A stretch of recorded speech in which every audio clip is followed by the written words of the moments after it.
I used to think in my younger and more foolish days that raising children was all about passing on love. But now, at 66, I've come to understand that sometimes raising children is mostly about preparing for the day you have to defend yourself against their schemes. That thought had lodged itself in my chest like the tip of a sewing needle, dull, but persistent and impossible to ignore. My daughter-in-law Jessica didn't call. She didn't text. She simply drove to her parents' little house in Waxahachie, loaded them into her SUV, and moved them directly into what used to be my primary bedroom. She smiled, a dazzling, polished smile, as if she were bestowing a great blessing upon us all, and stated it as casually as announcing the weather. "Martha, honey, you'll be moving to the guest room. My parents are getting on in years and their joints aren't what they used to be. The primary bedroom gets so much better light. It's healthier for them." I just stood there in the middle of the living room, feeling like a trespasser in the very house I had paid for with 30 years of sweat and scrimping.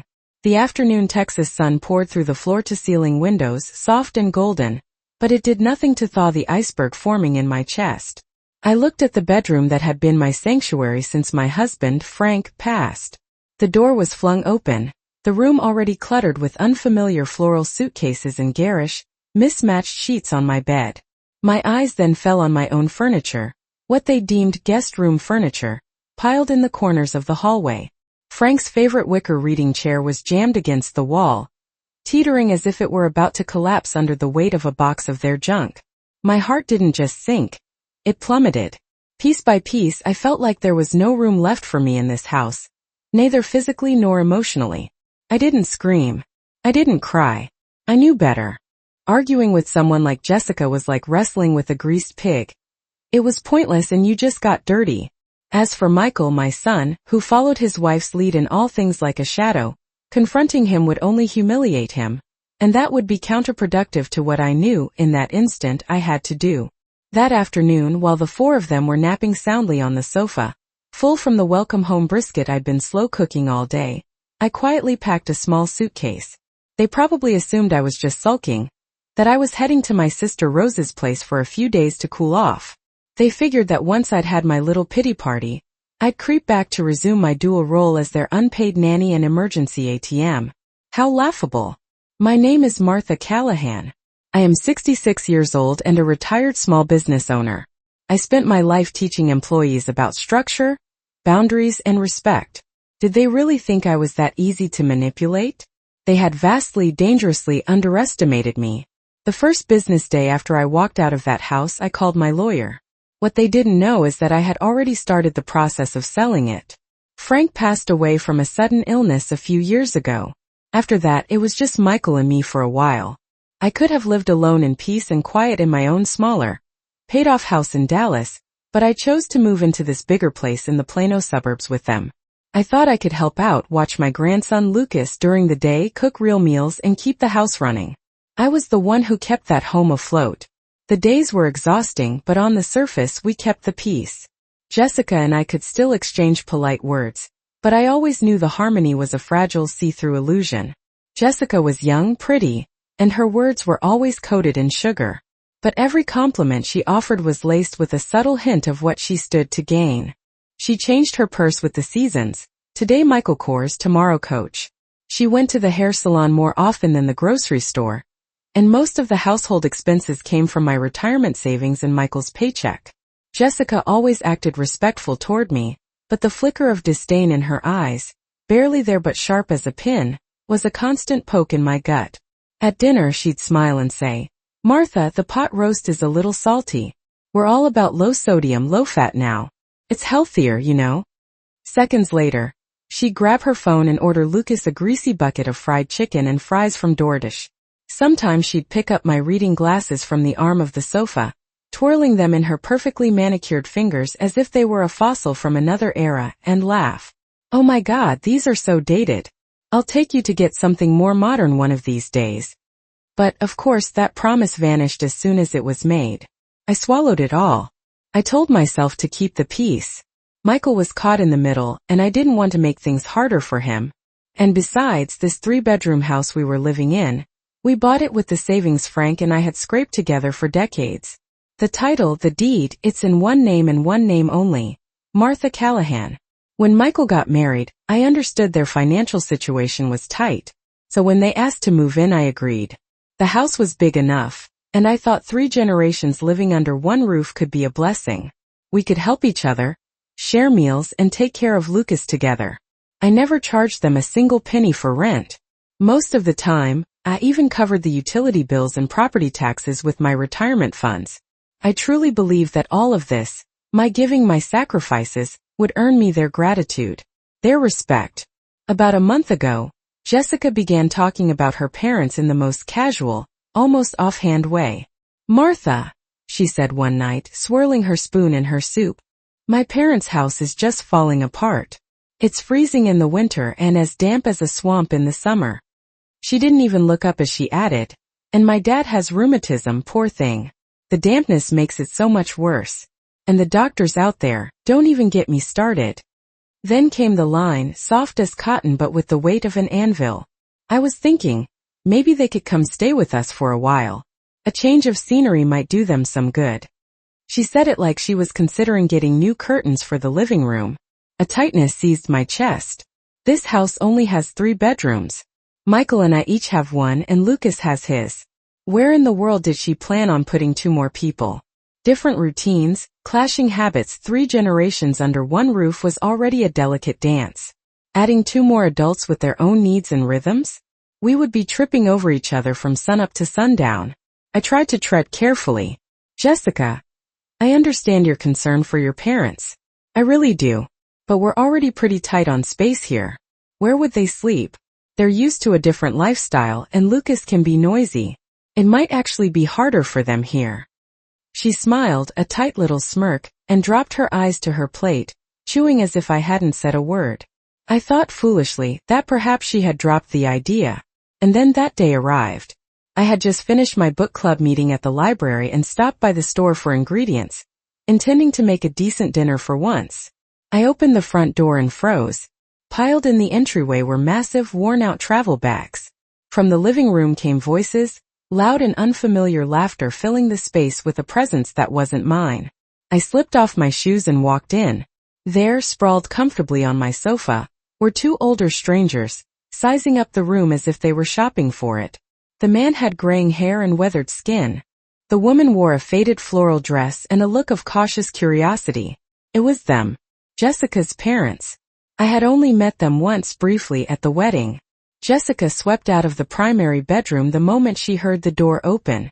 Her smile was so wide it looked artificial, like she'd been rehearsing it in a mirror. She looped her arm through mine, as cheerful as a Christmas hostess. "Martha, you're home. Come say hello, my parents are here. It's going to be so much fun having the whole family together under one roof." Then she added, as if it were a mere afterthought, her voice laced with fake concern, "I've already moved your things to the guest room. I thought I'd let my parents have the primary. They're light sleepers, you know, and the main bedroom is so much quieter. And that big balcony, all that sun. It'll do them a world of good." This wasn't a conversation. It was a decree.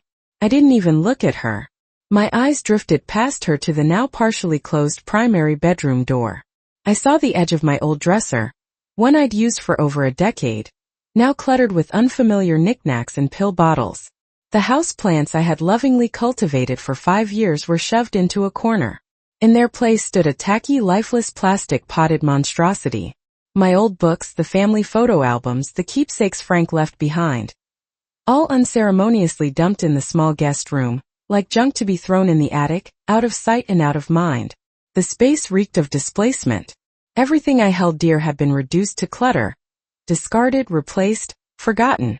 Michael stood behind Jessica, his gaze fixed on a spot on the carpet, on the ceiling, anywhere but on me. He wrung his hands, opened his mouth a couple of times and finally mumbled, "Mom." Jessica, she meant well. Meant well. What kind of twisted kindness pushes someone out of their own room, treats them like a guest in their own home, and does it all with a sweet, condescending smile? The chill I felt ran from the soles of my feet to the crown of my head, as if I'd been doused with ice water. At the same time, a slow, searing anger began to build inside me, like a hot iron pressing into my gut. But I didn't explode. I inhaled slowly. Then I exhaled. "Stay calm, Martha. Arguing with Jessica? She would just turn around and cry to everyone about her mean, ungrateful mother-in-law. Fighting with Michael? He was already completely under her thumb. He wouldn't even raise his voice to defend me. It would only make me look pathetic. And I knew that if I went down that road, this house would become a battlefield. And I would be the only casualty. I pulled my arm from hers, looked Jessica straight in the eye, and said with all the emotion of a weather report, "Understood." Then I turned and walked into the guest room. It felt like the door had become a wall. A solid, silent division between me and the new owners of this house. Outside I could hear Jessica and her mother laughing, their voices like drills in my ears, gossiping about curtain colors and whether they should plant herbs on the balcony, as if the room had always been theirs. As if I had never been there. Inside there was chaos. My clothes were thrown messily across the bed. Frank's favorite books were crushed under a pile of wrinkled fabric, their pages bent at the corners. A picture frame lay face down on the floor. One corner of the glass was shattered. In the photo, he and I were young again, standing in the spring sunlight, smiling with a warmth as spontaneous as the first bluebonnet of the season. My heart broke just like that glass, but silently. Michael followed me in. He stood in the doorway like a scolded child, not knowing what to do with his hands. "Mom, please don't get the wrong idea. Jessica didn't mean any harm." His voice was shaky, low, almost apologetic. I didn't look at him. I just said quietly, "You don't have to explain. I understand." Of course I understood. I saw everything. Jessica's calculated moves, her utter disregard for me, the owner of this house. And Michael, my son, so cowardly, so passive, so unwilling to stand up for me. He didn't raise his voice. He didn't set a boundary. He didn't say the one sentence I needed to hear. The truly painful thing wasn't being kicked out of my room. It was knowing my own son stood by and let it happen. Something inside me went quiet in that moment. Froze over. It wasn't that I didn't know how to fight, how to stand my ground. I just didn't want to anymore. Because once your heart dies a little, so does the will to fight. The greatest distance in the world isn't death. It's when your own child stands right in front of you and can't bring himself to say, "Mom, this is your home." That afternoon, Jessica took her parents out to explore the neighborhood and shop at Costco, beaming as if she'd won the lottery. Michael didn't say where he was going, but I figured he'd gone to some coffee shop to avoid it all. I closed the door to the guest room behind me and started packing. I didn't take much. Just the essentials. My ID, important documents, some jewelry, and that photo from the broken frame. I wrapped it in a soft towel and tucked it carefully into the bottom of my bag. Clothes, toiletries. I left them. Let them have it all. I took out my phone and called my sister, Rose. "Rosie, can I ask you a favor?" I kept my tone as light as I could manage. "Remember that cleaning service you mentioned a while back? Do you still have their number? I'd like to hire someone reliable for a deep clean at my old place in Oak Cliff. I'm planning on moving back." There was a pause on the other end of the line, just a couple of seconds, before her voice came through, tinged with concern. "Martha, are you all right? Did Jessica say something again? Did you two fight?" "It's nothing major," I said, hedging. "I just want a quieter place for a bit." I said no more. Some things you don't share, not even with your own sister. Airing the family's dirty laundry only creates more worry. After hanging up, I immediately called the cleaning company and booked a full service for the next day. Once that was settled, I zipped up my old suitcase and walked quietly out of the bedroom. As I stepped into the living room, Jessica and her parents burst through the front door, all smiles, laden with bags of fruit and snacks from their shopping trip. Jessica stopped short when she saw me with the suitcase, but only for an instant, before flashing her usual fake grin. "Martha, going on a little trip? Are you staying with Rose for a bit?" Her voice was sweet, but her eyes gave her away.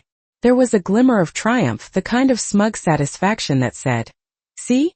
You're leaving just as I planned."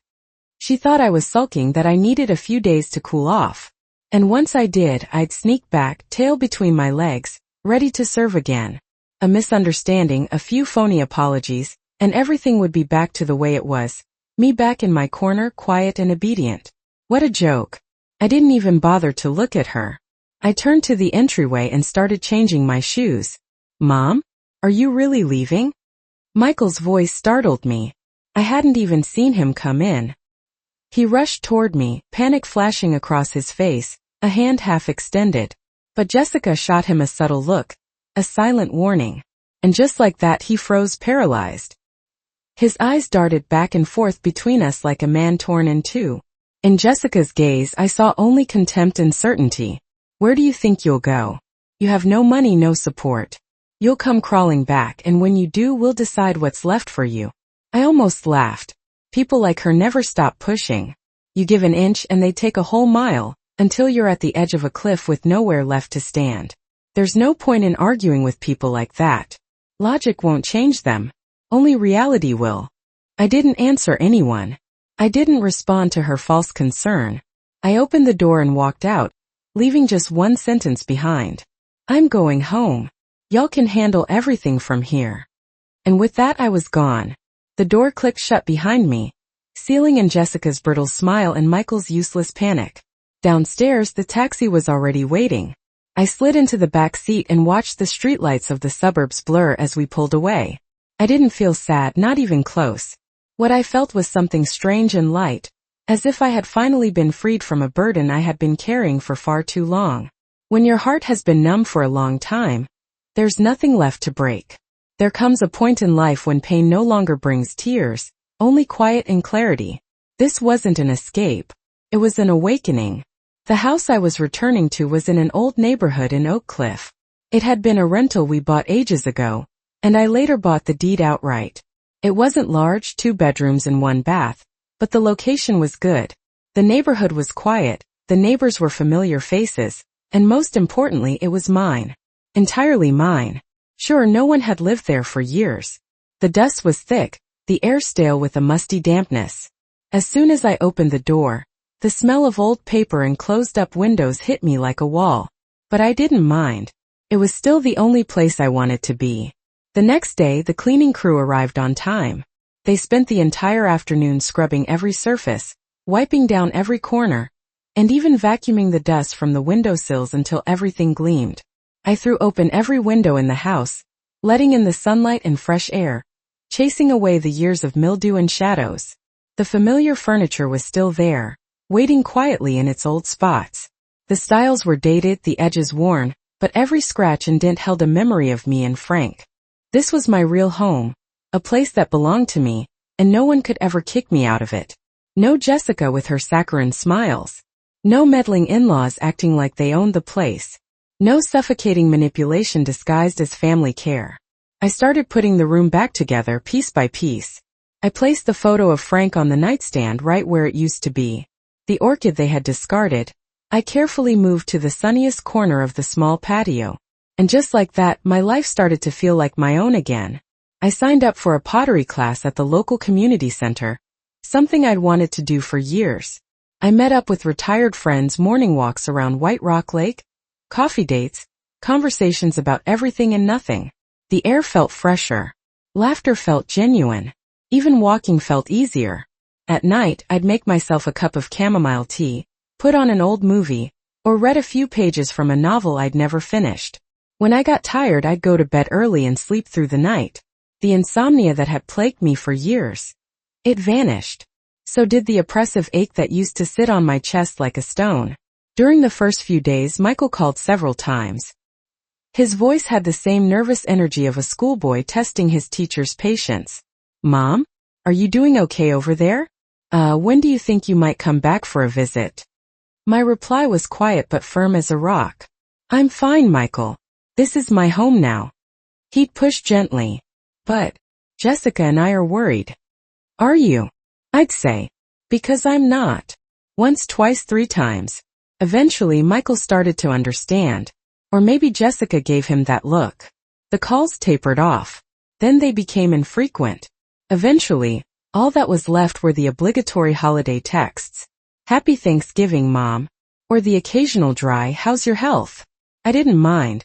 I used to think happiness in old age was about seeing your children happy, that their well-being was your reward. But now I knew true happiness is having money in your pocket, peace in your heart, quiet in your ears, and most importantly, freedom from people who think they own you. Here in this little house my life was still, and the stillness had never felt so good. Jessica, however, was clearly not handling the situation well. Her grand plan had counted on my breakdown. It counted on loneliness, inconvenience, the little headaches of daily life piling up until I came running back to them, willing, desperate, ready to serve again. But a month passed. I didn't return. I didn't complain. I didn't ask for anything. Her trap had been sprung with no prey inside. At first, she sent Michael to try and coax me back, all soft clouds of concern and guilt. I remained firm, unmoved. Then finally she broke. She called me herself. From the first word I heard it, that syrupy, cooing tone she used when she was trying to be sweet. Martha, we're just a little worried, with you living all alone and everything. Lucas asks about you every single day. I answered with a weak, non-committal, and nothing more. There was a pause on the other end, and then her tone shifted just slightly, but enough. A little impatience, barely contained, crept in.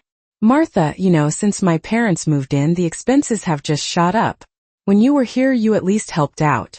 But now you're just living over there by yourself, all peaceful. And meanwhile, we're over here trying to manage everything on our own. There it was. The real reason for the call. Jessica kept up her routine, her voice soft but sharp as ever. My dad's leg, The doctor says he needs long-term physical therapy. It's not cheap. And Lucas's music lessons. His teacher wants the new semester's tuition by next week. Things are just really tight at home right now. I listened, my lips curving into a faint smile. She was circling carefully, but the target was obvious. Money.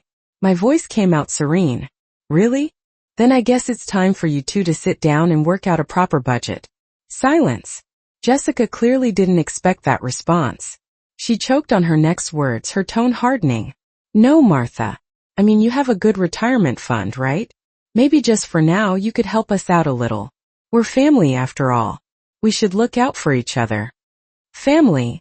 I repeated the word slowly, letting the irony hang in the air. The day your parents moved in, who was it that kicked me out of the primary bedroom?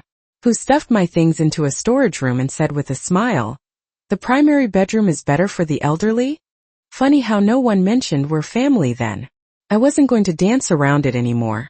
I laid it all out plain and simple. Jessica, my pension is the result of a lifetime of hard work and sacrifice. It is for me and me alone. You two had the nerve to move your parents into my house behind my back, so you own that. You made the decision. You live with the consequences. But don't you dare expect me to foot the bill. Before she could say another word, I hung up. I let out a long, slow breath. To them, I wasn't a mother anymore. I was a bottomless ATM.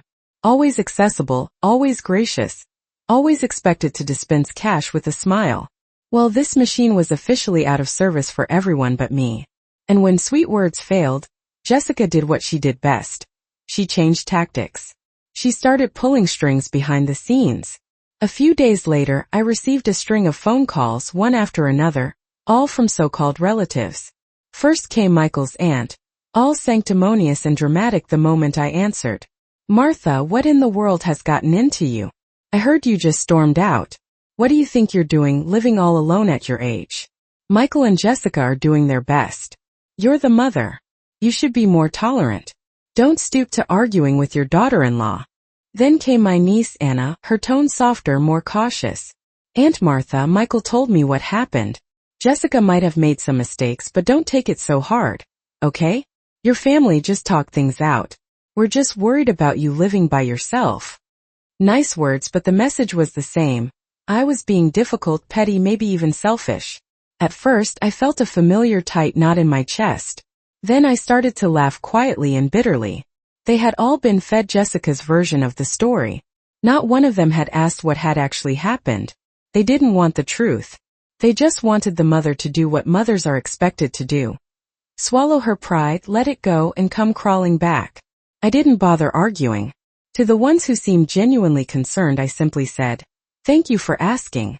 I'm fine. I just needed my own space." But for those who were clearly reading from Jessica's script, I didn't hold back. "She's having a hard time? You think I had it easy? She wanted to take care of her parents, fine. But she used my house to do it. She moved them into my room. And now she wants my money too. If you think she's such a saint, go ahead and you pay her bills. My money didn't fall from the sky. After a few more calls like that, the chorus of peacemakers started to fade. It seemed her little PR campaign had backfired. But the whole episode reminded me of something important. I could no longer afford to be reactive. Words have weight, especially when they're twisted and spoken behind your back. If Jessica decided to play dirty, she could easily poison more ears and rewrite the story until I looked like the villain. And I was not about to let that happen. I needed to move strategically, proactively. So I started preparing quietly and methodically. First, I pulled out my old phone and went through months of text messages from Jessica. Message after message, the same theme repeated itself. Subtle complaints about my lack of generosity, gentle hints that I should pay for this or cover that. I took screenshots of every single one. Then I called an old neighbor from the block in Plano. We chatted for a bit, and I asked casually, "It must be pretty lively at the house since I moved out, huh? A lot of action over there lately?" He didn't even hesitate, lowering his voice to a neighborhood gossip whisper. He told me everything. Apparently, Jessica had a habit of complaining about me publicly, right out in front of the building to anyone who would listen. "She's still holding on to that house," she'd say. "It's going to be ours sooner or later anyway." It didn't take long for a few voice clips to land in my inbox, her tone, her words crystal clear. I also called an old friend, a retired family law attorney. I told her I wasn't planning on taking it to court, not yet. I just needed to understand my rights, my leverage. I needed clarity in my head and cards in my hand. If they came for me again, if they tried to slander me, I would be ready. I was not some naive old woman who had never seen the world. By the beginning of the second month, things started to unravel, just as I'd expected. Without their live-in housekeeper and 24-hour open bank account, Michael and Jessica's carefully curated life began to fall apart. The bills piled up. I wasn't there to quietly pick up the slack anymore. Jessica kept spending as if nothing had changed, designer bags, spa appointments, private sessions with her personal trainer. And having her parents under the same roof wasn't the boon she'd imagined. The old couple was strict and set in their ways. They ate bland food, went to bed early, and had little tolerance for her lifestyle. Jessica liked to blast reality television late into the night. Her father would get up at dawn, stomping loudly down the hall. The tension mounted quickly. She started lashing out, complaining their food tasted like hospital food, rolling her eyes at their constant lectures about her wastefulness. "Are they here to visit or just to drive me insane?" she snapped one night, loud enough for the neighbors to hear. She even started picking fights with Michael, screaming that she was trapped in a psych ward and about to lose it. And Michael, he was crumbling under the pressure. Until one night there was a knock on my door. I opened it to find my son looking like a ghost. Dark circles under his eyes, his hair matted, his shirt as wrinkled as a used napkin. I let him in. He collapsed onto the sofa like someone who hadn't sat down in days. His eyes were red. His voice trembled. "Mom, I can't take it anymore." He spilled everything. Jessica's temper, her impossible parents, the money problems, the stress, the insomnia. And finally, in a broken voice that almost shattered my heart, he pleaded, "Could you just come back? Just to help for a little while? Or maybe, just lend us some money? Anything. We're falling apart." For a fleeting moment, something ancient stirred in me. A flicker of maternal instinct. He was still my son. I had raised him, loved him, believed in him. But that flicker didn't last.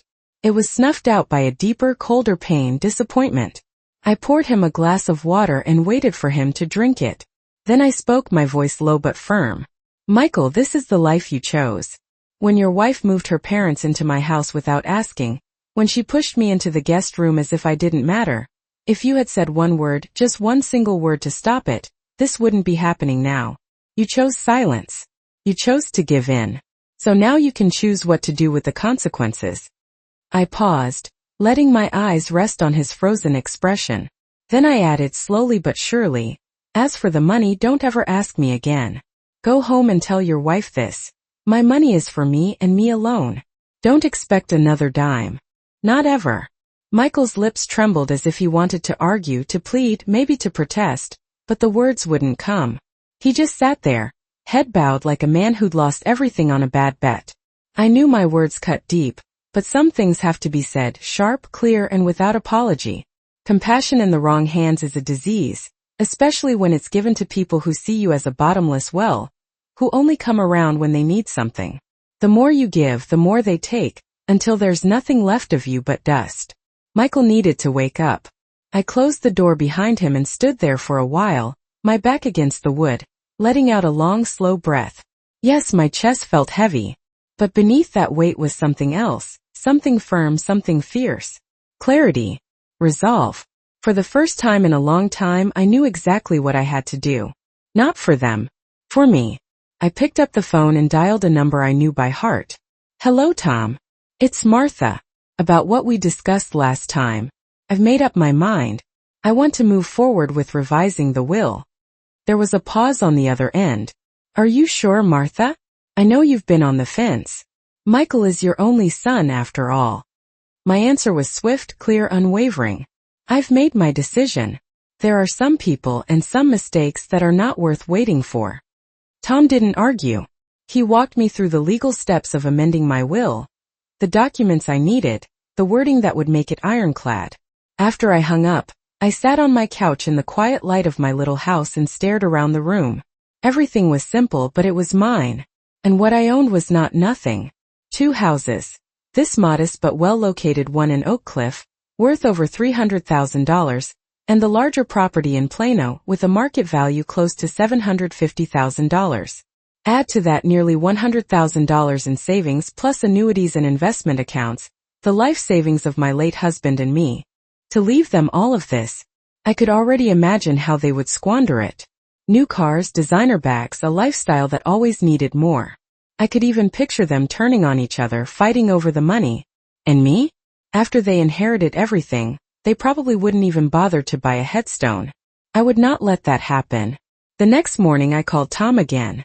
I have one more decision, I said. I want to sell the house in Plano. The one they're in. By noon we were meeting in his office. He slid the listing agreement in front of me. I read it carefully and signed letter by letter with no tremor and no regret. Legally you have the full authority to sell, Tom said, tucking the papers into a folder. They have no claim. You are the sole owner, and I will personally oversee every step to ensure they cannot interfere. I nodded slowly, and for the first time in a long time I felt it. Relief. That afternoon, Tom and I drove to the Plano property management office. I'm here to get the spare keys, I told the manager calmly, handing over my ID and a copy of the deed. And I'd like to remove Michael Callahan and Jessica Callahan from the list of registered occupants. The manager looked over the documents. Do they know you're selling the house? I gave him a faint smile. They will very soon. Telling them would have been a courtesy. Not telling them was my right. That evening I listed the house. The agent was a sharp, no-nonsense woman who worked fast. Within 48 hours the property was listed online. This place won't stay on the market for more than a month, she said confidently. I want it gone fast. No loose ends, I told her. She grinned. Owners like you are my favorite. On the 9th day the first showing was scheduled. A bright Saturday afternoon. The agent arrived with a young couple, eager first-time buyers. Jessica was home.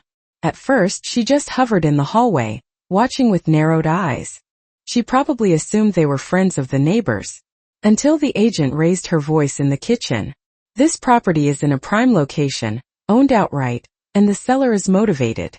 It's an ideal starter home. Jessica's face fell. Who are you people? Who gave you permission to be here? She barked, rushing into the room. The agent calmly produced the signed authorization letter. We are here on behalf of Mrs. Martha Callahan. She is the sole registered owner of this property. Jessica's voice went shrill. What the hell are you talking about? We live here. The couple looked stunned.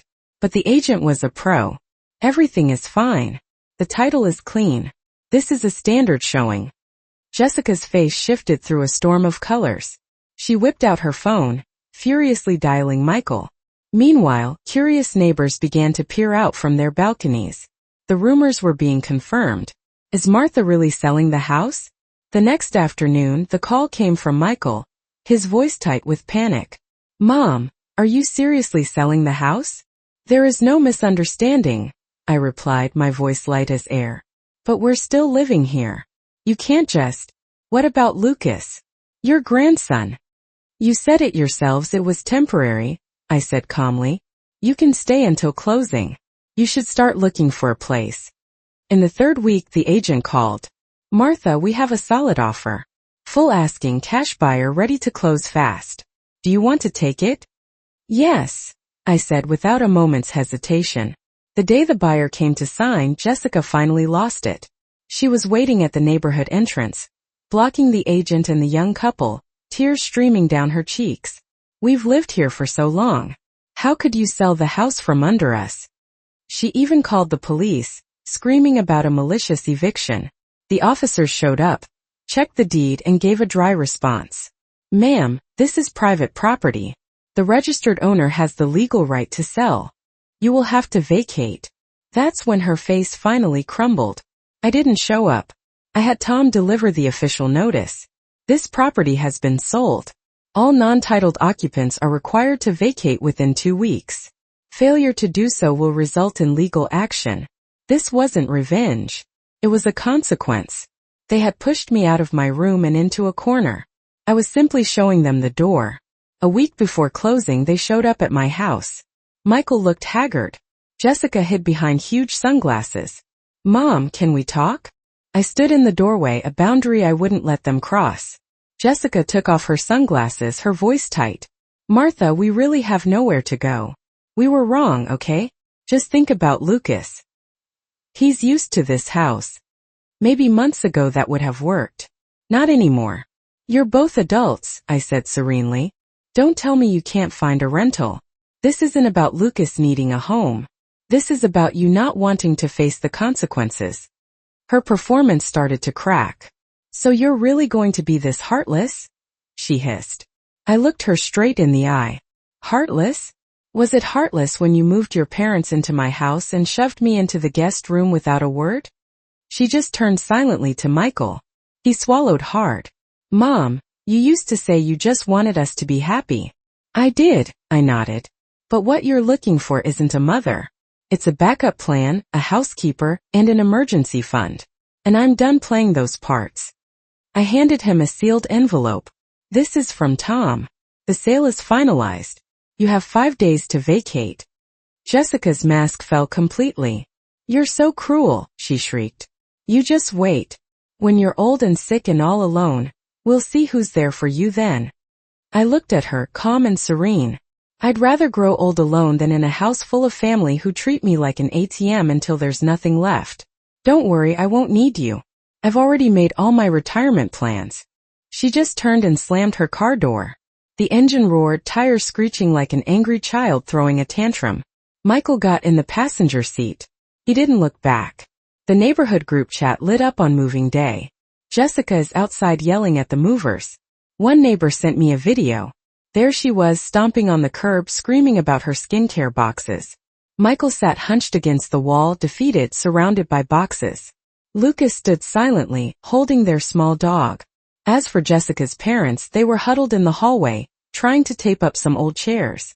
No one was helping them. The word was they'd found a cramped, overpriced apartment on the outskirts of town. No elevator. Once it was all settled, I went to the lake by myself. The sun was warm. I sat on a bench, a cup of coffee in my hands. Selling that house didn't give me peace. It gave me freedom. Tom had already helped me set up an ironclad trust, securing my living expenses, medical care, and long-term care. I even included a donation clause. A portion of my estate would go to a legal aid foundation for women in Texas each year, to support those denied control of their own finances. I'm not here to rescue Michael or punish Jessica. I am here to support the women who truly need it. My life is better now. I joined a few local groups. I made a friend, Lillian, another widow. We walk together often. I like the way you walk, she always says. Like you've still got somewhere important to go. And I do. I've started traveling, just small train trips to coastal towns. I bring my sketchbook. I buy myself a slice of cheesecake on the way home. I have never lived so simply and never so fully. As for them, sometimes Michael sends a text. Mom, we've moved. Lucas keeps asking when you'll come see him. And I reply I'll come visit him. I miss him too. Because I do still love my son and I love my grandson. But we don't share the same life anymore. And that's okay. My world is quiet now. Finally, undeniably mine. That evening I sat on the sofa and opened an old photo album. One picture caught my eye. A younger me holding a newborn Michael, smiling with a kind of pure radiant hope. I smiled back at her. I gently tapped the page and whispered, "You did the best you could. It's okay to let go now." I pulled a blanket over my shoulders as the sunset spilled through the windows like a painting. And I thought, true happiness isn't about how many people sit beside you. It's when you finally stop shrinking yourself to keep the wrong ones there.